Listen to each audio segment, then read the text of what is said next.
কপালে টিপ দেওয়া আরো বেশি ভালো, তারা তো চায় পর্দা করুক। কপালে যতটুকু অংশ ঢেকে আছে ততটুকু তো পর্দা হচ্ছে, তাই না? কি কি কি কি কি আরে বলুন কি পর্দা হচ্ছে, তাই না?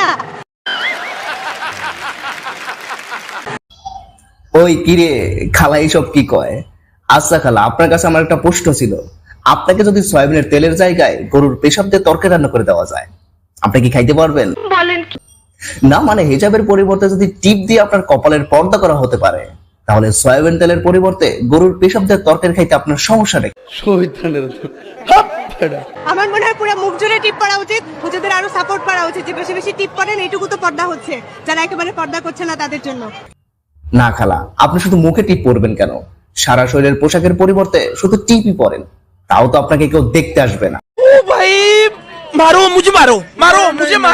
আমি একেবারে কিছুই করছি না, একেবারে বিন্দু থেকে শুরু করলাম, এটাই না হয় আমার বিন্দু পর্দা। ও খালা, পর্দা করার ইচ্ছা থাকলে বোরকা দিয়ে শুরু করেন, টিপ দিয়ে না। আর এইসব ভণ্ডামি কথা বাদ দিয়ে ভালো হয়ে যান।